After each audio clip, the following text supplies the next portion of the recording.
Good evening, ladies and gentlemen, and welcome to Where's Carl here on the Monkey Caviar Podcast Network. I'm Tiny, your host. With me, as always, Adam Levy. Adam, how are you this evening? I'm doing great. How you doing, Mike? I am better than the Kings, apparently. Yes, just about everybody's doing 3-0. better than the Kings right now. 3-0, that's rough. It is. We've come back from worse, but I don't see it happening this time. Well, maybe Eugene is the coach of the other team. And he's just Maybe. He's just waiting for you to be down 3-0, and then he's just going to backfire on everybody. That would be, I can just see, like, little cuts made like sauce into all the player sticks. So, like, every time they touch the puck, it breaks. It would be beautiful.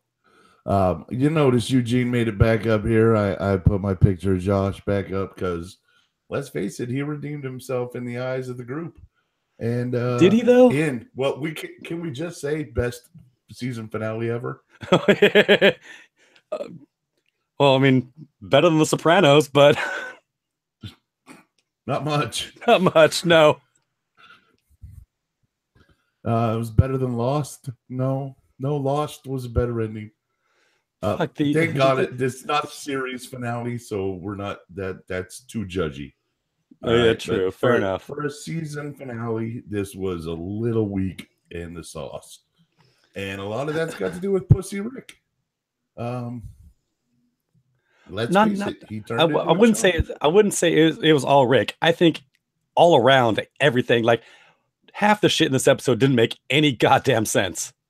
I think everything made perfect sense. From Dwight's new facial tics, he had some new stuff going on. He took a beating. Yeah, on, I mean, man. This was you knew that had to happen. Daryl in Dwight's scene at the end. Oh God, it was rough. It was rough. I don't know how those two got through it. That was okay, so there's a lot to get into. And of course it starts with the flashback of a fucking young Rick with Carl walking down the back road like Carl's letter said. Funny story. Looking at the cows. Looking at the cows. Andrew Lincoln was on Talking Dead and talking about how he had fought to get the uniform after the first couple seasons. Like he wanted to keep it and they weren't going to let him. Huh. But like he got it and he was like, I'm glad I got it because we did that scene at the very end of the thing, and so I put the suit on and Jeffrey Dean Morgan goes, and it was a little tight. Yeah, it was a little tight. So then the fan comes up to ask a question, and she's all, what was it like getting into your old, uniform? And she's like, how was that? And he starts telling the story, and they go through the whole, it was a little tight. And she goes, yeah, and you had to dye your hair. And everybody just loses their shit. Like it was the best joke of the night. So yeah, it was obviously some CGI Carl. And apparently Rick did the walk, but he said he had to shave and all that, and obviously dye his hair a little because Rick's looking a little long in the tooth, looking a little gray. Yeah. Now I understand why Jeffrey Dean Morgan is rocking a 6-inch beard. It's an easy cover up. They don't have to do an incision scar next season if he's got a 6-inch beard covering up his neck slash. So we're gonna get right to that because I want to talk about it because it's the only fucking thing that happened. It was started. Go for it. Yeah. Comic, just like the comic, it delivered on slashing Negan's throat, and him, and then save him, and then we're gonna rebuild the whole thing in Utopia. Blah blah blah. Yeah. Okay. I'm okay. Here's my issue with that. And it goes back to something. It goes back to something early in the episode with a scene between Rick and Morgan, where Morgan basically calls Rick out on his shit. He's like, "Look, he's like, that was some dirty shit you pulled at the bar." He's like, "I know we went there to kill them, but man, you gave those guys your word and then immediately turned on him." He's like, "You're worse than when we started." He's like, "I am too, but man, you are worse." I mean, he just bitch slapped Rick and said, he basically said, "You're a pretty shitty person." For doing the things you did. True. And so what does Rick do? Rick does the exact same thing. Negan is like, "Hey, give me 10 seconds for Carl." Okay, boom, slash your fucking throat. Boom. I mean, He's such a Seriously. liar. He's dirty. Rick is a dirty. We can get all mad. We can get mad at Maggie and Daryl and Jesus if we want. But I ain't mad at them. I ain't mad at them. They're just trying to get rid of a problem. The fact that they dumped Michonne in that group, that's a problem. And the only reason they dumped her in there is because Michonne held Maggie back. I mean, holy shit, that's a sin right there. Let me tell you what, Maggie Green comes after my Michonne, and Glenn's baby is growing up. No, Maggie Ree, not Maggie Green. She's Maggie Ree. Fucking last name. Be dead if she comes after Michonne. We ain't having that. No. And my favorite bit of the whole episode was Michonne putting her hand on Negan's throat while he was laying there, like, no, just shut the fuck up. But if it comes down to a gunfight between Maggie and Michonne might be screwed.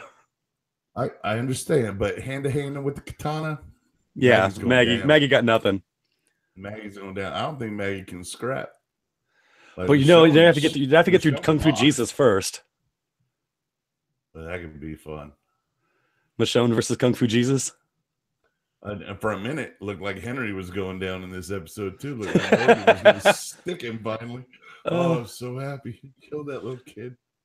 Yeah, I mean, Morgan has fucking lost his nut. Yeah, before we get to Morgan, as I'm watching it now, my favorite and probably the only really good scene in this whole episode is Jerry and the King sitting at the table. We ain't losing shit. We ain't losing shit. No, we're gonna lose a bit. No, man, we ain't losing shit. Damn it, Jerry. And Jerry's like, we ain't losing shit. Yeah. They do a little fist bump. That was nice. I love that scene. That was great. I mean, I've loved Jerry since we met him, and every time he is on camera, he's got that smile that's infectious, man. You know, you don't see people happy in the post-apocalyptic world, but Jerry is genuinely happy. Jerry's always got a smile on his face. You know, even when he's like, I was losing Jerry after that scene. I was convinced of it. I was like, oh fuck, Jerry's gonna die now. Yeah, and how convenient that not a single fucking person died in this episode. All right, now you can't kill people every season. But you know, you've got to have something. I mean, there was absolutely like no tension at all. You know, there was like, we thought for a second we were gonna lose Gabriel, because I mean they've been kind of building that up for a while that Gabriel was probably gonna go, but they didn't even do that. Would have been all right with that. Yeah, you're right. I was seriously hoping at the very end of the episode when he went back to Alexandria to the church and he was sitting there like praying that the fucking church was gonna crumble in on him and kill him. I was thinking, at the backfire situation, that the only one that should have gone down was Eugene. Yeah. Maybe we should have lost Eugene in this, and that might have put it in a different headspace. But maybe Morgan's losing his shit. Yeah. And Morgan almost puts Henry down. And you got to get rid of these kids. I'm telling you, the apocalypse is no place for a child. I've said it before. I'll say it again. Yeah. And it's Carol that always brings Morgan back to being Morgan. Well, I wouldn't say she brings him back to being Morgan, but she kind of brings him back from the edge. Like Jesus did a really good job of kind of getting through to him this episode. And like the two scenes that they had together. Fear. Yeah. I know you didn't watch Fear, but Fear was basically just a long Walking Dead episode. It really starts in the heaps with Jesus coming to Morgan first, and then Carol coming to Morgan, and then Rick coming to Morgan. So each one shows up and delivers a, just come back with this kind of thing.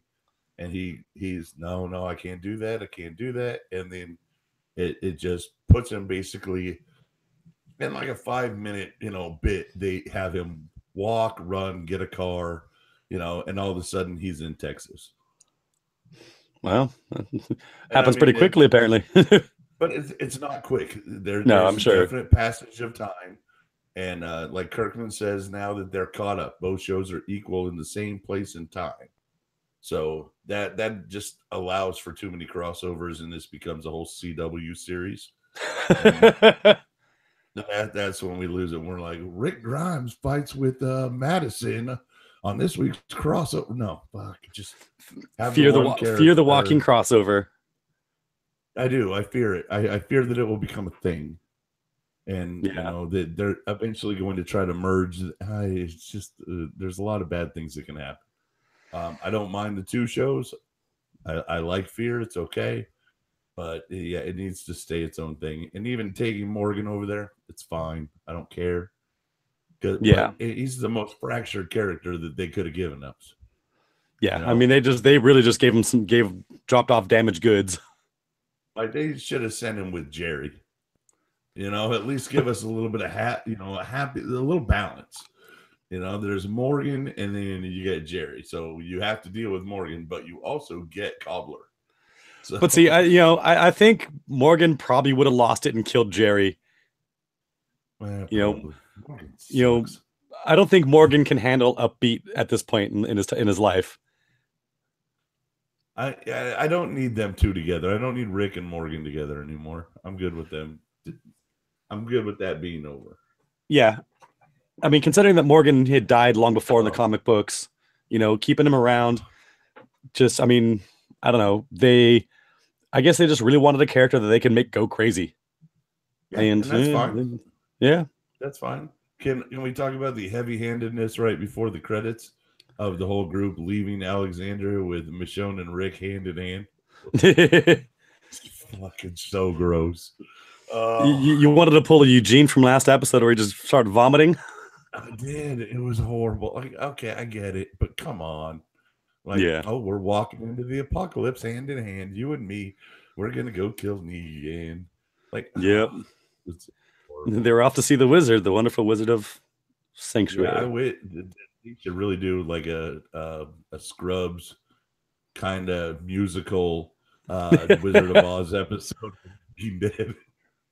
That would be funny. That would be comedy. So what's happening here? Oh, Dwight. All right, poor Dwight. He's now wearing this Hester Prynne wear. They just recycled Daryl's old outfit. From the Negan collection. Look good on Easy Street wearing your fashionable A. Did we ever figure out what the A stood for? No, we got no idea what these fucking letters mean. And I'm sitting here going like, if Sherry's fucking alpha, oh, that's funny. We know that she's still out there now. Well, now they kind of set it up that she is. Yeah. So I'm feeling really, really right now. Yeah. No, I mean it's a really strong theory, and it's they all Yeah, and they gave it up with the just go away from here, don't come back. Poor you. Oh fuck, I'm tired of that guy. I'm tired of all of them. Actually, maybe I'm ready for The Walking Dead for Fear because I love Garrett Dillahunt. I told you before, I'm a big fan. So seeing him come on the show, and it says his character's name is John Dory, and he says it's Dory like the fish, but a I-E and not a Y. Finding Nemo. Well, it's also really close with John Dory, and it's just Scrubs, which gets you your Scrubs musical. And people start calling him JD. Well, there you go. And then, excuse me. Like I said, oh God, I fell in love with the guy on Deadwood. And then, I remember you saying Deadwood, that. From Deadwood, it was Raising Hope, and Raising Hope to now this. God bless him. He's great. He's like a gunslinger kind of character. Okay. Yeah, whatever. And Maggie Grace. Maggie Grace plays Ruby Rose, basically. She looks very gender neutral. Okay. But in a hot it's Jared Leto, but I'd still bang him kind of way. It's that kind of thing. Wow, nice. Yeah, so here's the deal with Father Gabriel. And he's a little part of this. I won't say a big part, but he does a nice tuck and roll gram on the car. Yeah. I didn't think Gabriel had it in him to do that.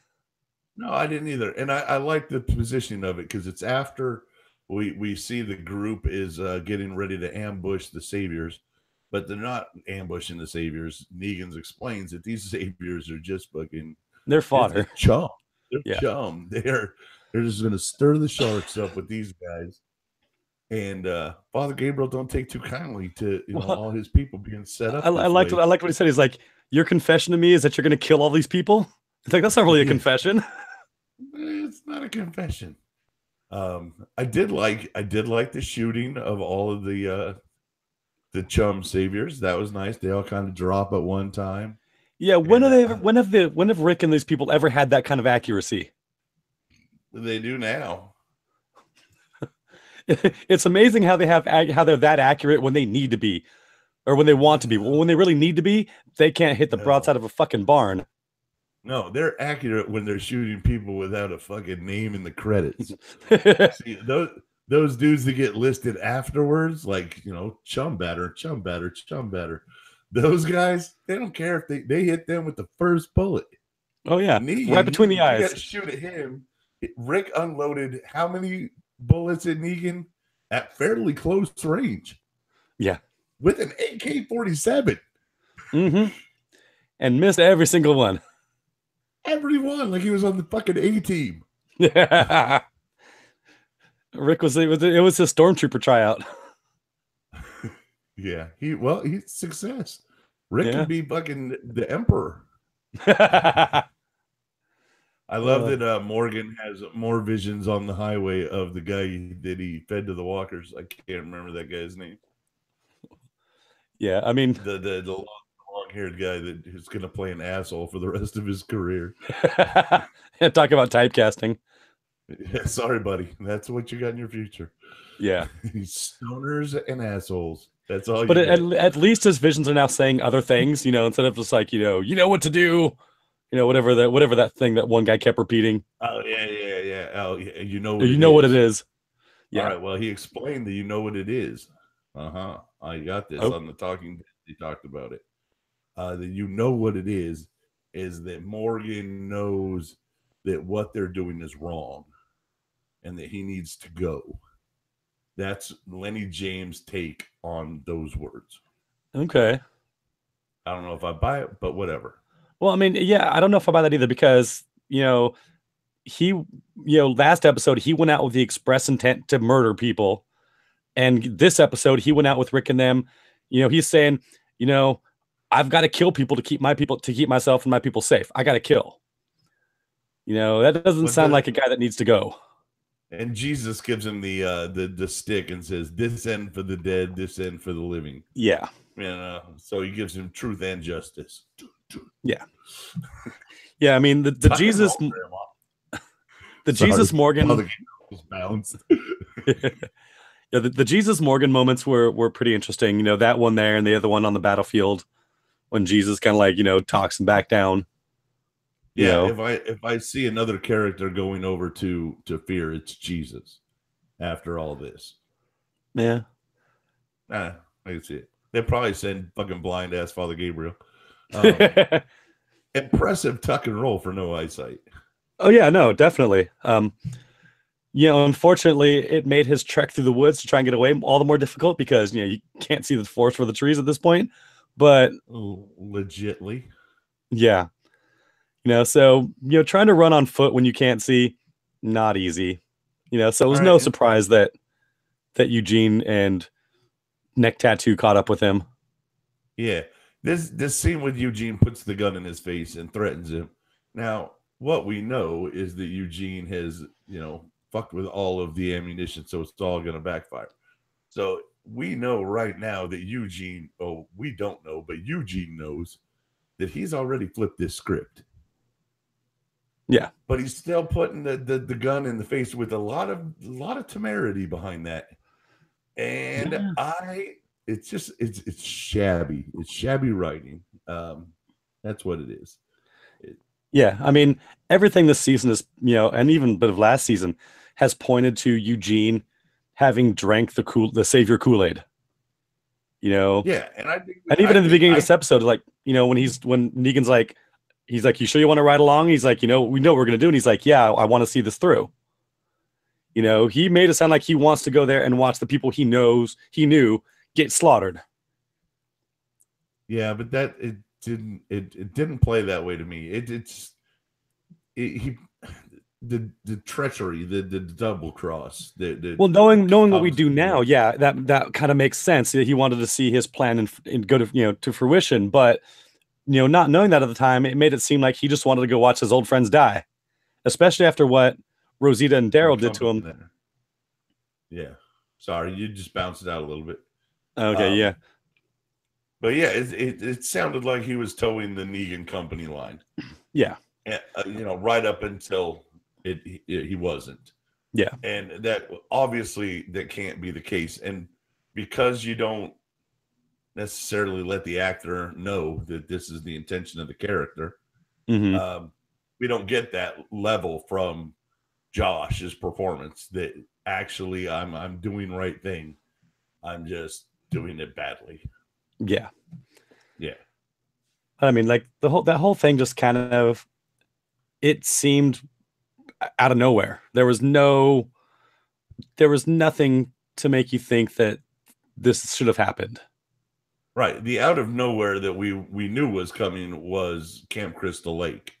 We knew Aaron and them were going to show up and save the day. We knew that was going to happen. You could call that one from a mile away. Yeah, no, definitely. And I don't think we needed anything else. We could have used Tara dying. That would have been cool. That would have been super cool because she was there with a bunch of dudes. She just heavily armed it. They could have just shot her right there. Yeah. That would have been the end of Tara and joy. Yeah, no, I know you would have lost any sleep over that one. I would have gone in the next season on a high note. And next season's going to all out war is over. It's peace, love, and no and Tara. Dead Tara. Yeah. Yeah, I just want to see Walker Tara next to Walker Simon on the fence, at the fence at Sanctuary. That's what I want to see. That's all I want. I think they got rid of all their fence walkers at the end of the season. Oh yeah, I guess they did. So what did you think of the surrounding of the troops in the field field of Dances with Wolves here? If a buffalo and an Indian would have rolled up on them, I wouldn't have been surprised. You see Rick going, Tatanka, Tatanka. I live in the South. It doesn't look like that. Yeah. I'm sorry. It just doesn't. Yeah. But anyway. I thought Rick and them were fucked. Up until it certainly appeared that way.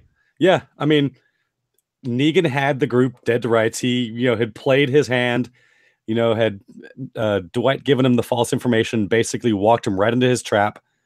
And Negan was going to win at this point. Negan was all set. The show was going to be over at this point. Negan forgot about Gandalf and the Riders of Rohan, though. You mean the Riders of Eugene Han? Yeah, the Riders of Eugene Han will come over the hill. And he should have shot Father Gabriel in the back of the head right here. That would have made this episode 50 times better. If just straight shoot Father Gabriel in the back of the head to start this. That would have the gun would have blown up in his hand, and then there would have been a whole lot of confusion. Okay.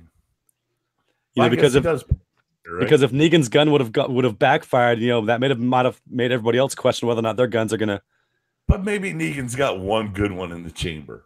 Right? Yeah. I mean, he couldn't have messed with every bullet. Well, here's my question though: is had Eugene then been monkeying with the bullets from the start? Because I'm sure he had to teach those people before Gabriel showed up how to make proper bullets.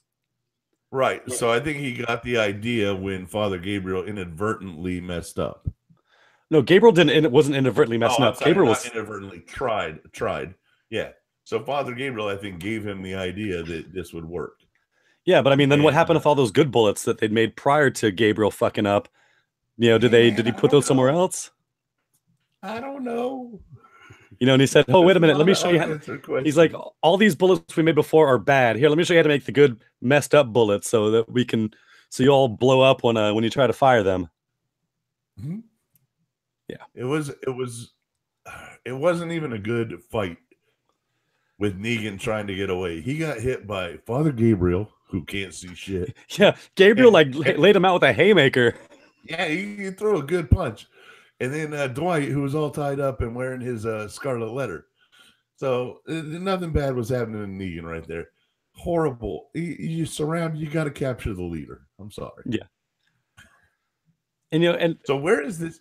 When did this team head to the hilltop? This team of saviors that forced Tara and everybody out, and they're running through the woods with the babies, right? Because the babies are making all kinds of noise because you got to curb stomp them fucking kids. Yes, and get it in every episode. Yeah, I don't know when. So where did those saviors come from? I don't remember them being part of Negan's plan. I don't remember him talking about them. Well, we never really got Negan's full plan. We only got Negan's fake plan that was going to lead Rick and them to their trap. But I'm guessing he assumed that they would leave some people behind at Hilltop. Okay, but it was going to be a skeleton crew. Tara just drops the guns in front of a bunch of saviors and he's like, "I know these are your friends over here, but just shoot them for me, would you?" Well, these are the guys that had already been disowned by Simon. Prisoners. Well, these are the ones that Simon had basically said, you know what, they got captured. They're not our people anymore. They were the ones that realized, okay, well, shit, maybe we don't belong there. And the one leader guy, the one that he's like, look, I don't belong with these people anymore. I want to be with you guys because you guys are doing things right. I want to build windmills and and grain silos. He wants to be Maggie's baby daddy is what he wants to be. Yeah, he does. Yeah, he does. I will take care of that kid like it was my own. Right. And then so Camp Crystal Lake, apparently if you take all their weapons, you better take their Molotov fucking cocktails too. Yeah, where do they get that much booze or flammable liquid? Dude, they are accurate as hell with those. Yeah, they are. Like Rick and them aren't that good with guns. And these guys are throwing Molotovs. They're burning up the whole group. But yeah, you also got to be careful too because you're throwing them at wood walls. If you burn down those hilltop walls, there goes your defense. I don't think that's a concern right now. No, not at the moment. The wall afterwards. Yeah. All right. So I'm telling you what's on my screen as I'm watching, and all the saviors have given up on the hilltop. They all have their hands in the air, which happens amazingly fast. Yeah. It's just there's no resolution to it whatsoever. It's we shot, we attacked Negan a couple times. They threw some Molotov cocktails in an area that wasn't even here. And then everybody's on the ground throwing nothing. Nope. And then Negan's running to a tree with some stained glass in the window so that we can finally put those pieces together from the first 2 episodes of the season that we've totally forgotten about now. Oh yeah, that's right. I didn't even think about that. Yeah, the scene of like Rick crying on the tree. Yeah. Right. We're like, where's that supposed to happen? Well, now we know. I forgot all about that. Well that's how. Yeah, that's how important that was earlier. Remembered? Yeah. Ridiculous. So there's a little bit of a scuffle, a kerfuffle, if you will. A little bit. There's a few kicks. There's a few of this, and then it's like, wait, time out. Well, Rick did take a shot from Lucille in the side. I mean, Rick did, take a little bit of damage in that fight. All right, you took a little bit, but again, this is a standard Negan Rick fight. It's Rick's going to get the upper hand. Negan's going to get in a good shot, and then Negan's going to monologue until Rick gets back on his feet. No. I think Negan had Rick dead to rights at this point. He did. He did. Yeah, he could have whacked him in the head right there, and it would have been over. Yeah, I mean, and Negan was all set to deliver the killing blow, but until Rick, like, wait, let's talk for a second. And Negan's like, no, I'm gonna kill you. And he's like, let's do it for Carl. Do it for Coral. You can't call timeout in the apocalypse. It doesn't work. It doesn't work. There's no timeout in the middle of a war. I got 30 timeouts. I can use them whenever I want. And I guess that holds true, but I have never been in a fight in my life where timeout worked. Yeah.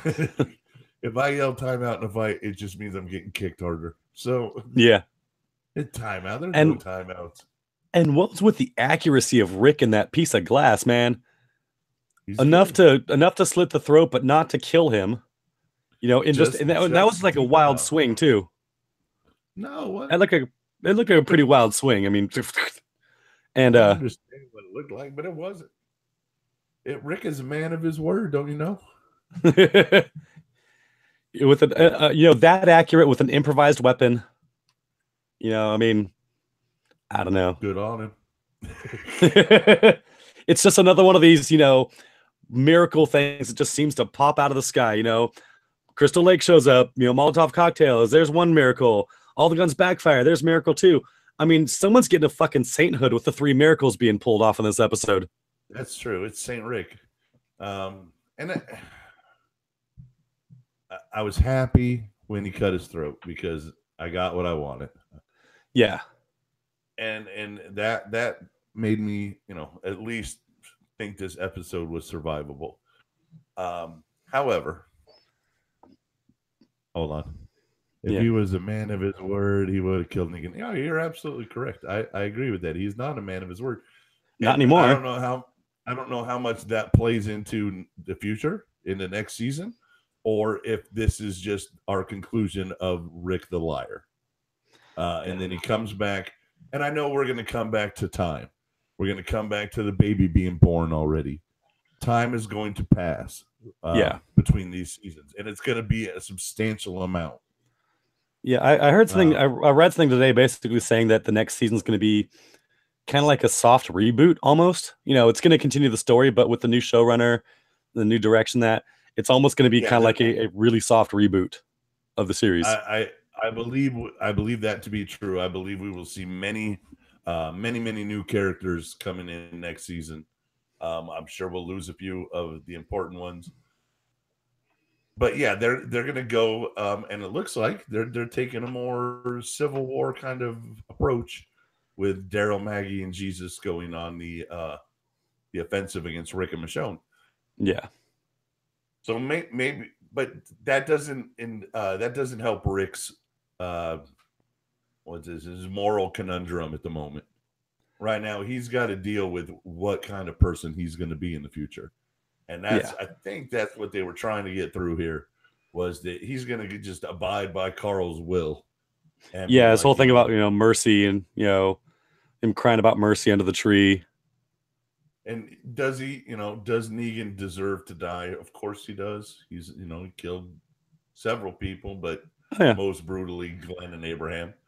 But I mean, who in that group hasn't killed people? Right, but making an example of him as to there is a place that is too far, and I guess in a new society like this, you would have to determine where that mark is. Yeah, it's like the Old West, the defensive. He needed to die. That was a legitimate defense in court in the Old West. Was he needed killing? Well, shit, that's awesome. If a guy needs killing, kill him. But I guess you have to put the level. Maggie, of course, draws the line at, cropping off Glenn's head. And man, she lost her shit. She lost her shit like Anakin Skywalker turned into Vader. No. Oh. Yeah, her little screaming, she sounds bad when she's screaming like that. Did you happen to get a glimpse of the big herd of walkers that Rick alludes to? Oh, yeah. Yeah, that's an enormous, giant herd. Oh, yeah. So maybe zombies in that number, that's a problem. Yeah, that's like, it's like 3 times the whole thing with the quarry. Yeah. That's 12, massive. 12 zombies no longer frighten us as a group. We're like, we deal with people now. They have posable thumbs. They're tough. But a horde that size, that can do some serious damage. So I don't know what they're gonna do next season. It'll be interesting. So and they still left some questions, they left some big questions unanswered. All right, what do you got? What's with the helicopter? They weren't going to tell you anything about the helicopter. Come on. And if they're going to jump ahead a couple years, you think we're going to get resolution to that? It's just going to leave it hanging for the years gap between this season and next season. I says that Carl's words when it came time to fight the Whisperers. Yeah, the herd is being led by the Whisperers, it says. All right. That's fair. It's possible. The Whisperers are going to be a thing. But that's what we get now. It's We dispatched this group of villains, a new group of villains coming. Yeah, it's the Dragon Ball Z philosophy, you know. We beat this one bad guy, we get a little bit of peace. Next bad guy comes along. Yeah, but that's every comic book, really. Yeah, no, I mean, yeah. The city never stays safe. Because you know, if you had the show where it was just, you know, them trying to rebuild the society with like no threats whatsoever, that'd be boring as shit. Like, what's our biggest struggle this week? We don't have enough grain. I mean, come on, you know, that'd be a pretty bad show. I mean, I'd want one episode of rebuild, and I'm sure that's how it'll open. Do you assume that the baby will be born in the course of the break, as we're not going to see Maggie's pregnancy at all? Yeah. Yeah, I agree too. Yeah, I mean, they didn't even try. And I understand length of time here.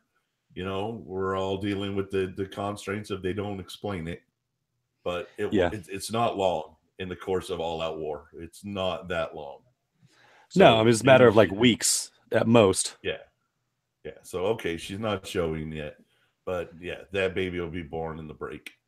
But I mean, yeah, well, so I mean, well, here's the thing. She was then they said she was pregnant at the end of a season 6.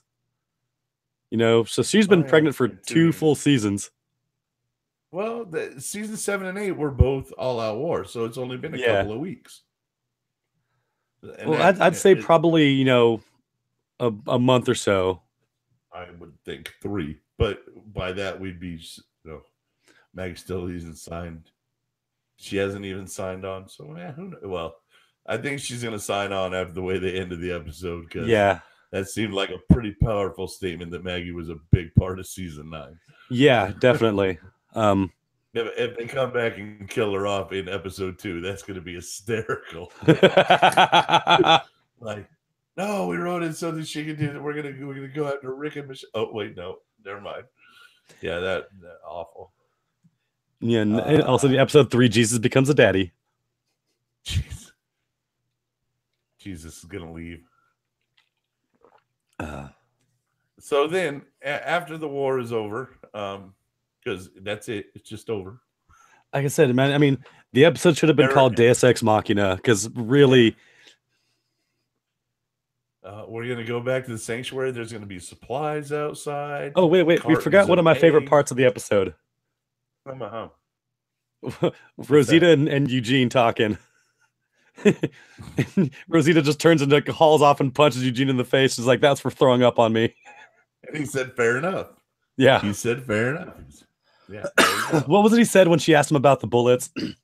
I can't remember the line he used. I don't either. Oh, it was kind of funny. I'm sorry, my reaction was not to you. It was to like, Daryl just started. He planned the. It was like I put the fooey in the kablooey or something like that. I put the fooey in the kablooey. Yeah, it's something like that. That's good. I mean, he's got some great lines. You know, the way he talks, the way they write his dialogue. There's some funny stuff. There is, and even Hardwick did it. On the Talking Dead, he said during the break we did a survey, and 74% we asked if Jesus Christ, I'm stammering like an idiot. We asked if Eugene was redeemed. 93% of you said affirmative, and 7% of you said negative. And that's very much a Eugene response.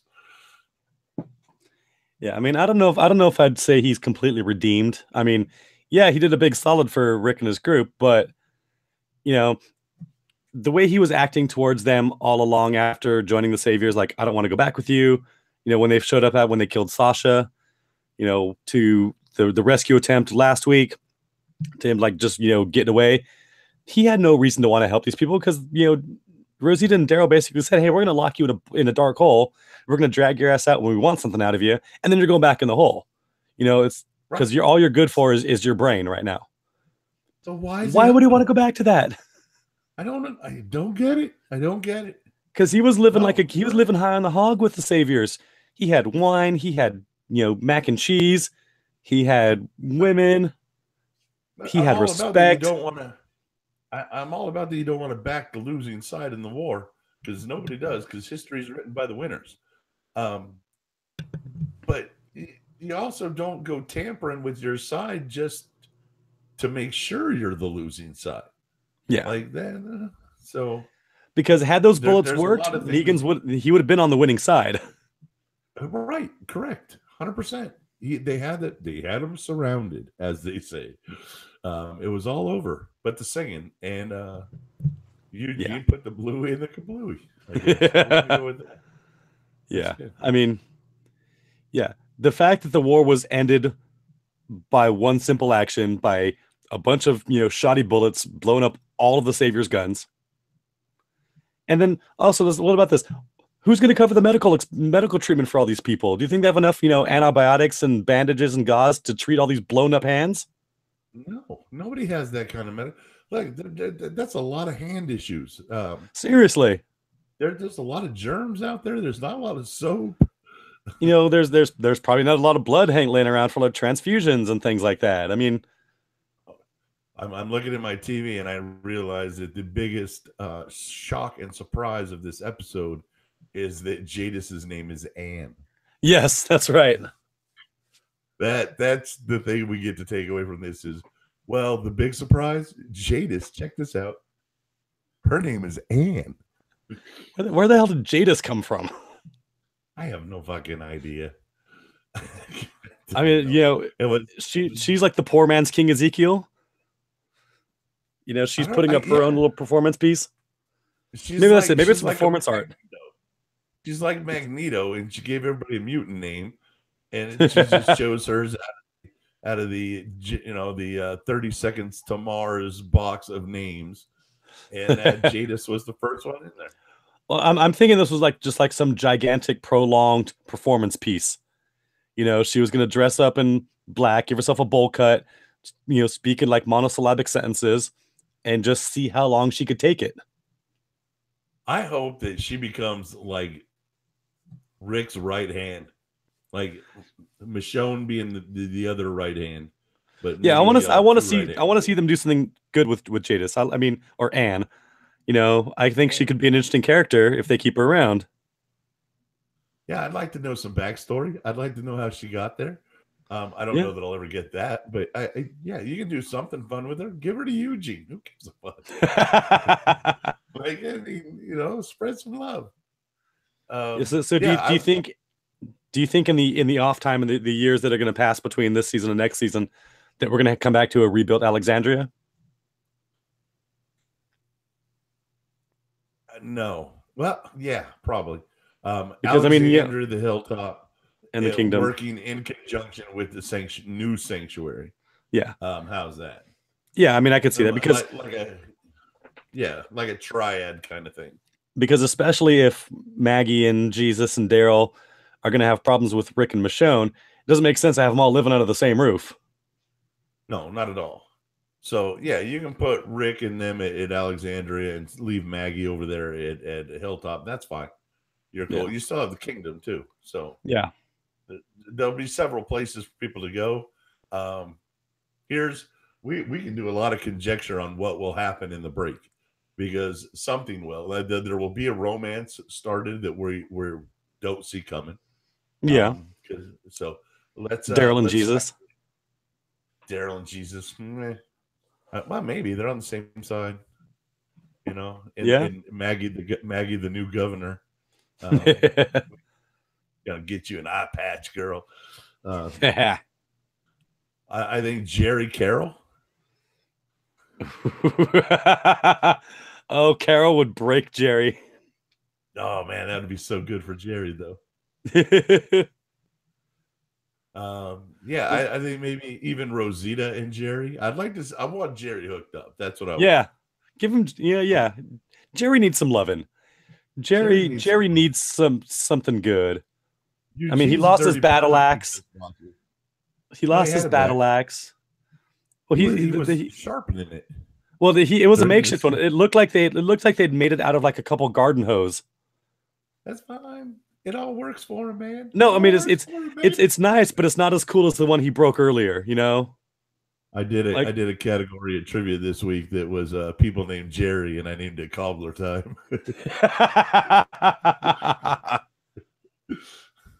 It was Cobbler Time with Jerry.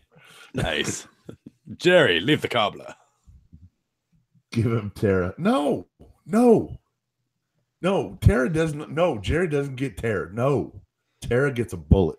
How dare you come in my chat room and talk about Tara and Jerry? That's horrible. Oh, that's awful. Whoa. And then get a cute couple name called Terry. Why don't they could add Jamie Presley in the off season and she could be Jerry's. Just give him a little southern white girl. So what did you think about Rick's monologue over Negan laying there in the hospital bed? Oddly reminiscent of Denny Duquette in Grey's Anatomy. Yeah, what we needed was oh crap, what's her name? The character from Izzy. Izzy. What's the actress name? Katherine Heigl. Katherine Heigl. Yeah, we just needed her to come in and be like, oh, and start crying over him. Jeffrey D. Morgan was on The Talking Dead, said Denai Guerrero was leaning on his neck a little bit and his hands were handcuffed to the bed so he couldn't protect himself. And he was like, I seriously thought she might end me. She's a bad bitch. She is. I mean, Rick's monologue was, it was fine. I mean, it was the whole, like, we need to find a way to move forward. We can't live the way we were. I mean, we're gonna what? Were you shocked that the Negan stuff happened like with 25 minutes to go in the episode? There was a lot done after Negan got his throat cut. Yeah. And none of it was good. Neither was the stuff leading up to his throat getting cut. Yeah, it was just bad. It really was. It was horrible. There's only a couple of minutes left in this episode that I'm watching here, but I mean, this is by far probably the worst episode of this series I've ever seen. Ending episode, you mean, or not? Just any episode. Full on episode. I don't know. Some of those Terminus episodes were pretty fucking painful, but not as pointless as this one, though. Yeah, I get you. We all saw it coming. Yeah, I mean, I was expecting like an actual battle, like the lead up to this whole thing. You were expecting like the actual war, like we were going to see trenches dug, we were going to see foxholes and like guys shooting out of cover, but no, there was nothing. I mean, it was fucking a waste. We were looking at Augusta National and we got golfing stuff. It's like driving, 3 days to get to Wally World to find out the place is closed. Yeah. So I guess it kind of comes to a close with Father Gabriel in his church. Because what we really needed at the end of this was some heavy-handed sermonism. God, I so wanted the roof to cave in on him. Oh my God, that would have been awesome. Yeah, I never had much for Father Gabriel. And I just wanted somebody to die in this episode. They're certainly not doing anything with him that needed him to live through this. Yeah, he could have easily, and it would have been the death that we needed. We needed one. Yeah, like, fine. You didn't kill Negan, but at least take out some of the trash. And I mean, we can all love Father Gabriel, and but he doesn't really add anything to this group. Not really. No, he hasn't for a long time. For a long time since he arrived, yeah. Pretty much, yeah. He's kind of been just like dead weight around the group forever. He's just a shit show. It's all become a shit show. Yeah. Yeah. So then Rick writes a little letter to Carl. Yeah, because Carl's gonna read it. Because Carl's like, hey, just slip it under the Christmas tree. Yeah. Whatever. Heavy-handed. A lot of heavy-handed. Stop trying to get rid of all the black guys on The Walking Dead. No, it's not that. It has nothing to do with the color of his skin. It doesn't. You could bring back Heath tomorrow. I'd be happy. Yeah, I'm all good with that. Because there were a lot of great black. There were a lot of great black guys on the show. Tyrese, T-Dog. I mean, I'd love to have Tyrese back if they could find a way to make that happen. If anything happened to Michonne, I'd be inconsolable. So it's not about black or white. It's about, I hate Tara more than anybody. And she's white. she's Scientology white. I mean, that's white. So that's whatever. No, I won't. You can even say she's clear, Scientology clear. She is clear. She's an OT7.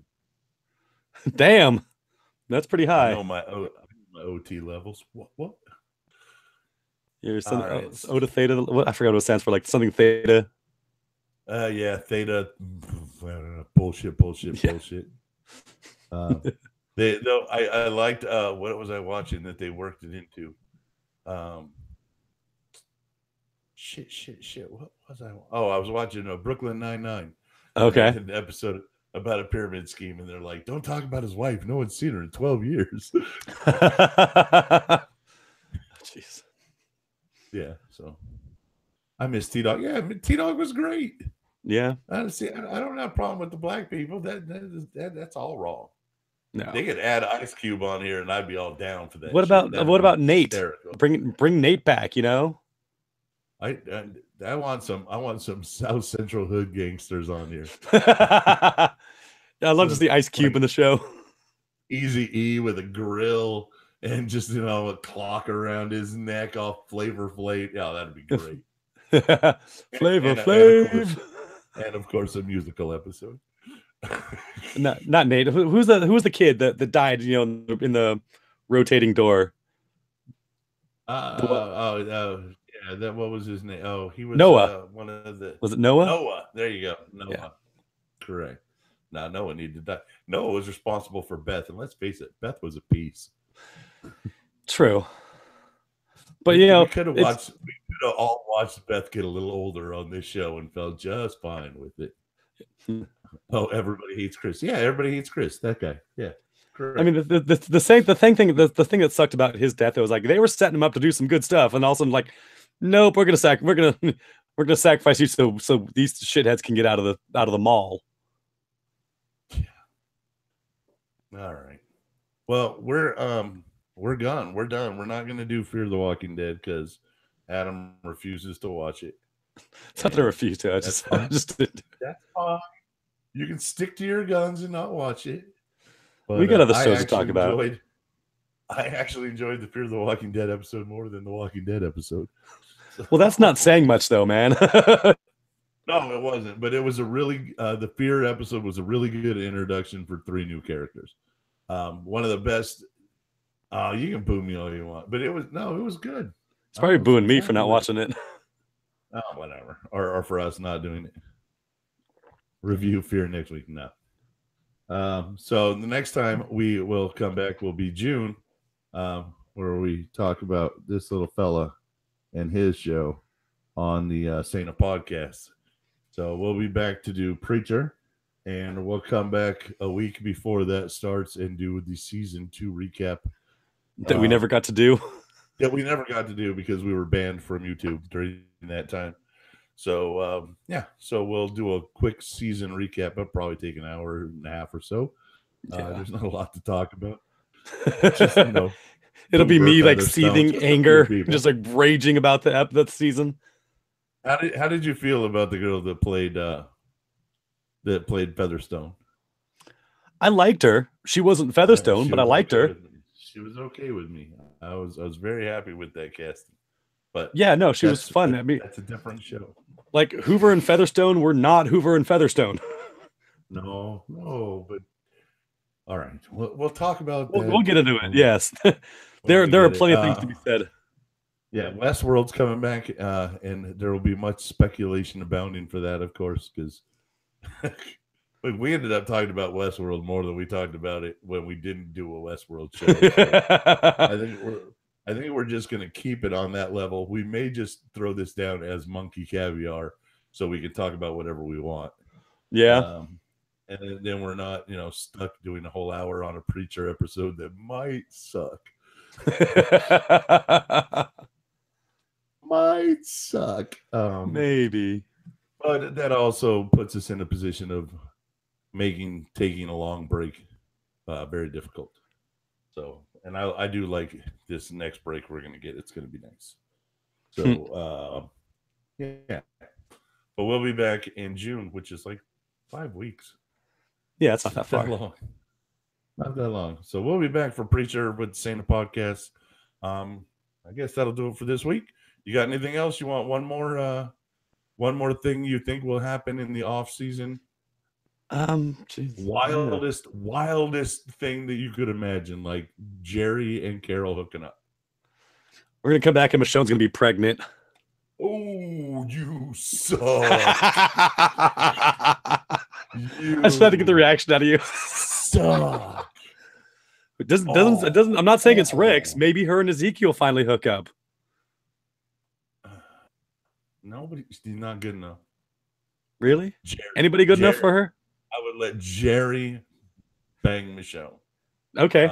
If it's Jerry's baby, if it's Jerry Jr., then I am down for JJ. Looks like Jerry with Michonne's dreadlocks.